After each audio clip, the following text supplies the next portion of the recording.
Hello everyone, I'm Jessie, and as you can tell because I'm using my scary story voice, I thought tonight was a good night for a scary story. But then again, when isn't? So, find a comfy place to sit, maybe grab a blanket, turn out the lights, and have a listen. Through the Woods by Olaris, Rhea. I don't have long left. They're coming for me and it's only a matter of time before they find me.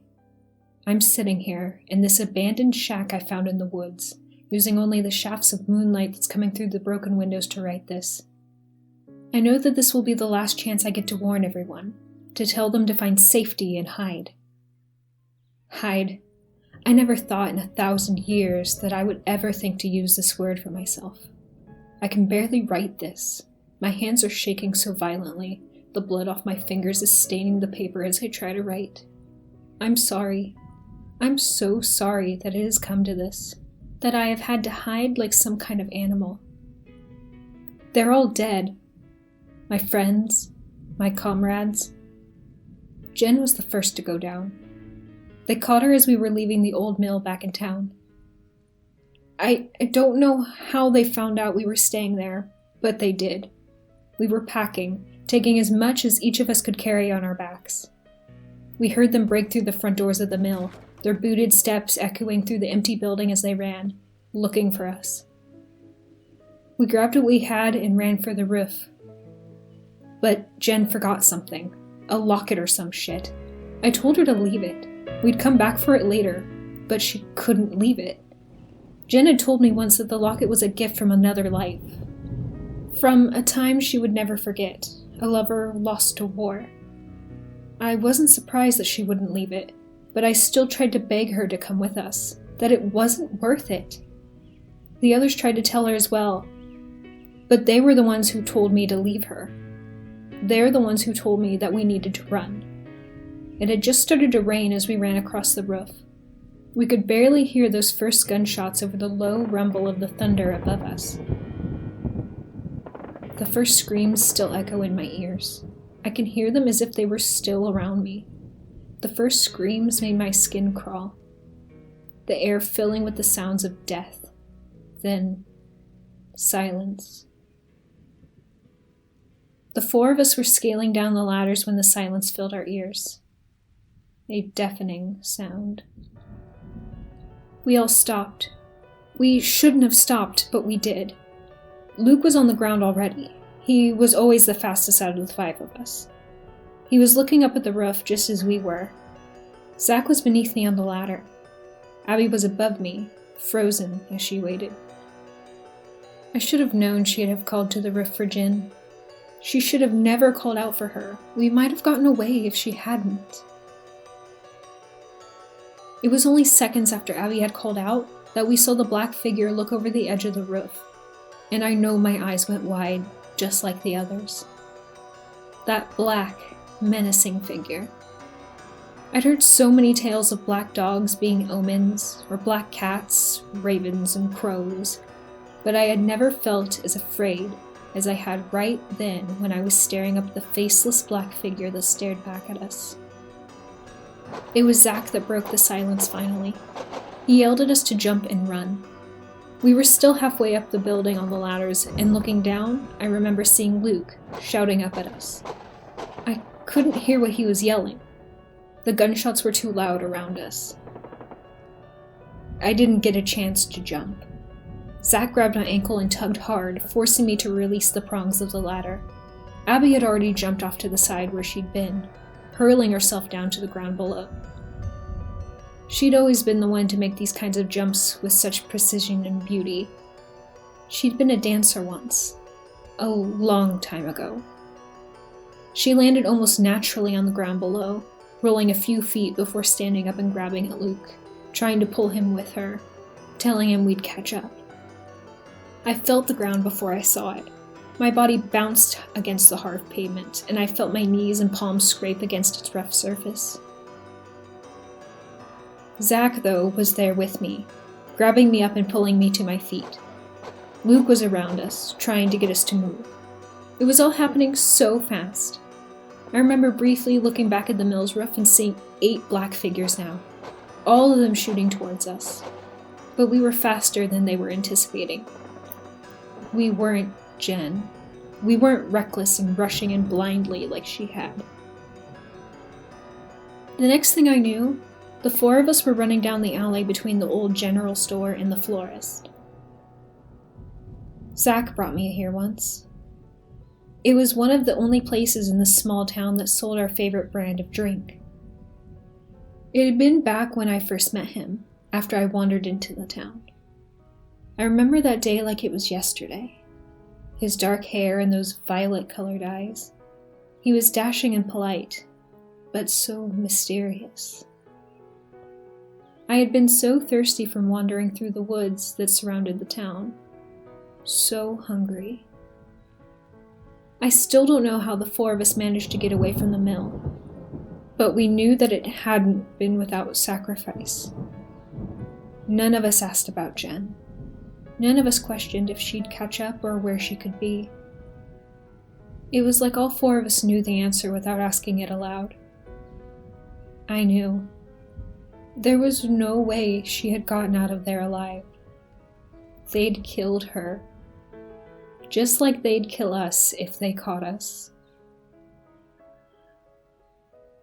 Luke was the first one to speak as we ran across Main Street, leading us into the old movie theater.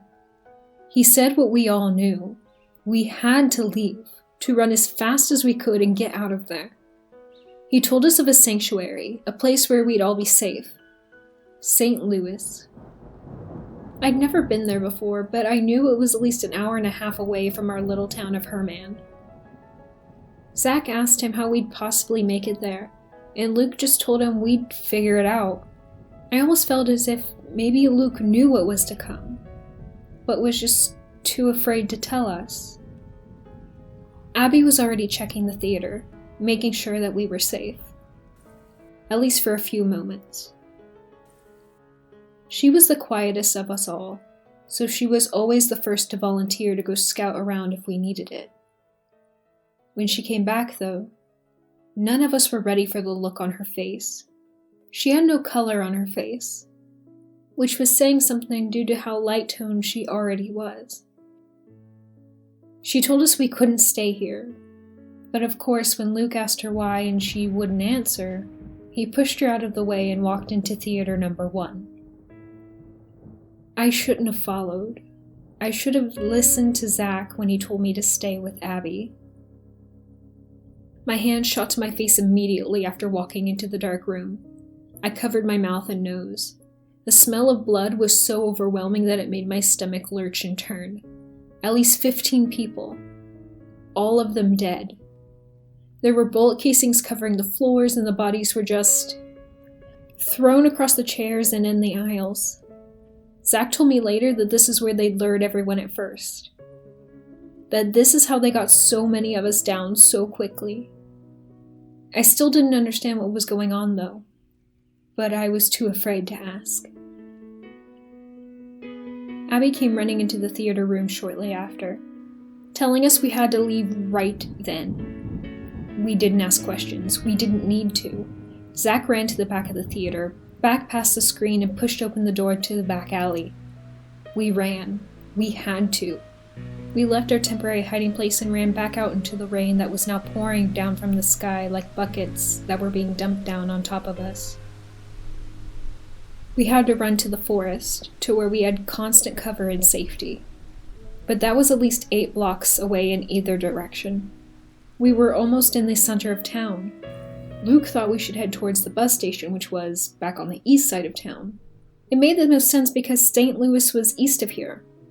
But Zach thought that would be too obvious, that they'd probably be waiting for us and that the roads would most likely have roadblocks by now. But it was Abby who thought much differently. She'd been so quiet this entire time, but finally she said that we needed to go back for Jen. Zach just looked at her. Luke bluntly said no. Abby, though, wasn't going to settle for that answer. She started to cry, or maybe that was just rain dripping down her face. She asked what if Jen was still alive, or hurt and needed help. The three of us knew that we couldn't go back, regardless of if she was alive or not, but Abby didn't want to hear it. I begged her to stop getting louder, but soon she was shouting at us, calling us monsters, telling us that this was all our fault. Abby said she was going back by herself, that she was going to go get Jen. She kept backing up and we were trying to get her to stay, to calm down and think about this. But just as she stepped back to where the side alley of the theater was, her head jerked to the right, an explosion of blood spraying from the left side of her head. She made a sick, groaning sound, as if still trying to talk, and then just dropped to the ground. I know that I screamed, even though I shouldn't have, because Zach grabbed my arm and pulled me as him and Luke began to run in the opposite way down the alley. East it was. I was in shock. I hadn't even heard the gunshot before she fell to the ground. Abby and Jen were the second people I'd met when I'd come here. They were in the general store, buying the same brand of drinks that Zach was buying me. They were beautiful girls, and best friends. They'd been friends since before they could remember, and they were nearly inseparable. In fact, over the past numerous years, I can only recall a handful of times when they'd been away from one another. Jen had been in love with Luke, but Luke had liked Abby. Unfortunately, Abby had never gotten over her lost love. We ran down that alley as fast as we could. We didn't even look behind us. We'd turned down this alley, then that, swerving in and out of the buildings, doing the best that we could to avoid the main streets. We didn't see another soul until we got to where the bus station was. Herman Station was small, nothing big and glamorous. Just a small outdoor station with kiosks where they sold the tickets. It was quiet there. Luke had expected to find at least a bus or two, since there were normally a couple that were kept there for backup or emergencies. But they were long gone. Apparently they'd been evacuating for a day or two before now. Quietly. It was like they knew who they did and didn't want to save. We would have to run from here, make our way to St. Louis by foot.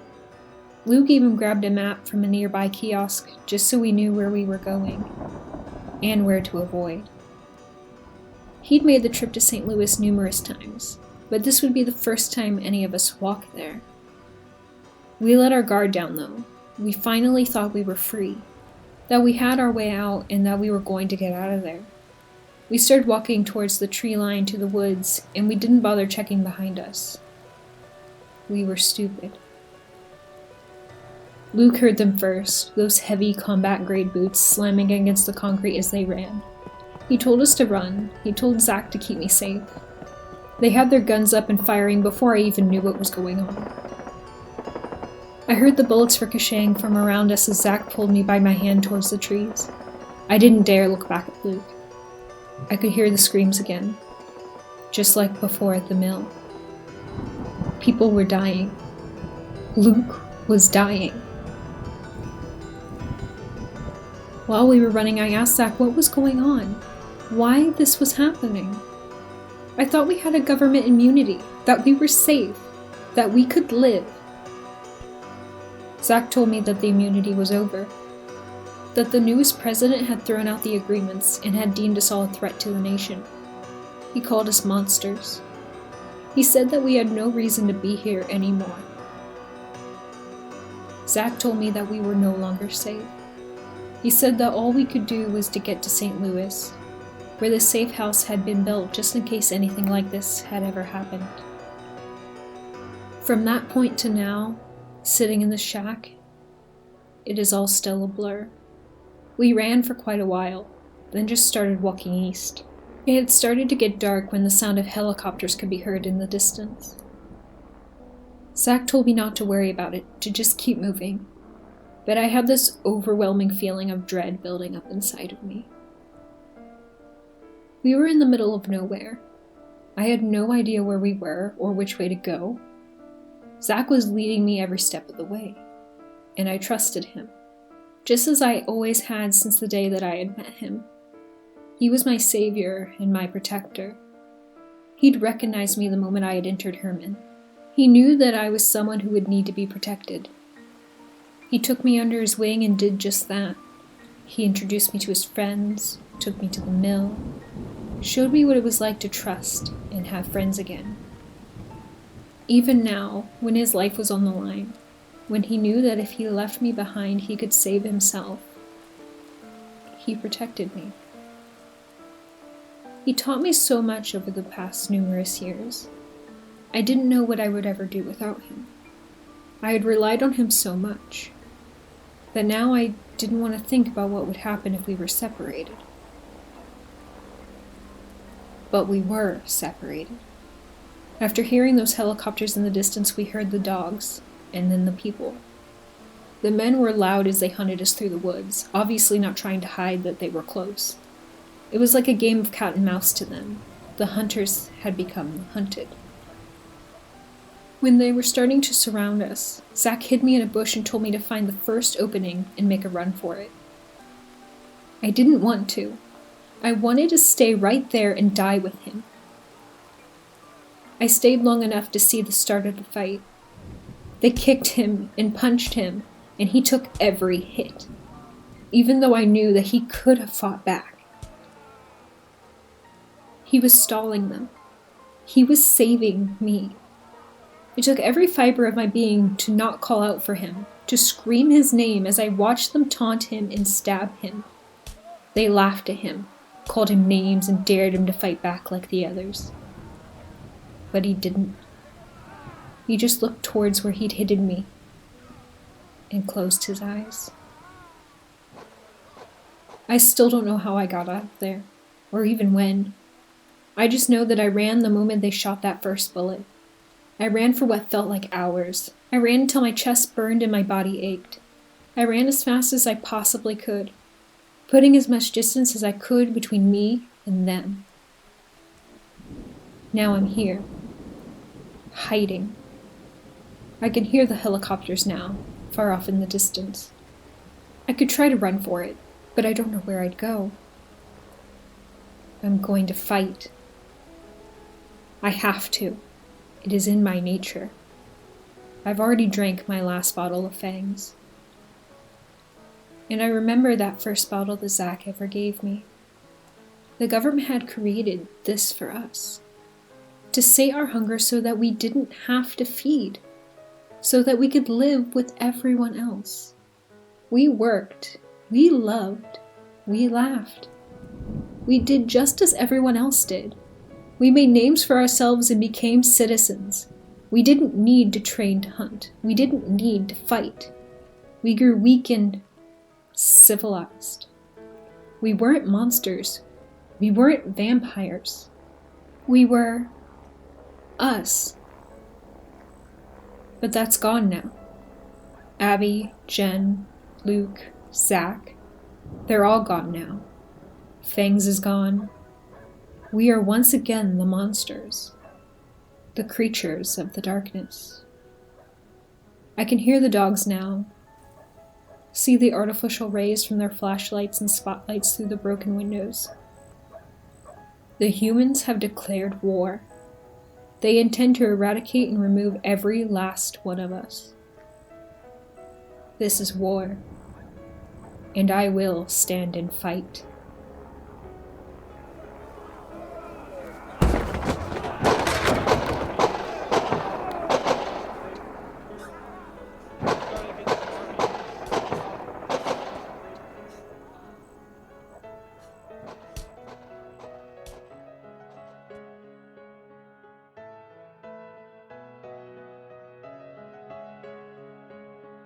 Well, I hope you all liked that story.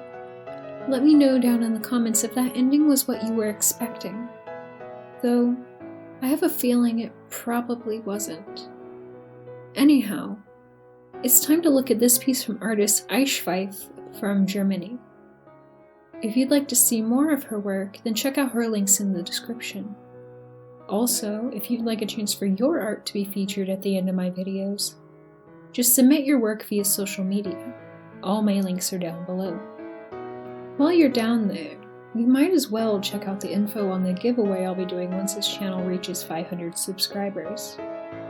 might be something of interest to you. Only way to find out is by looking. Thank you all for watching and listening. If you want more scares, then check out my other videos to the right. And be sure to hit that subscribe button so that you don't miss out on future narrations. See you all next week. Bye.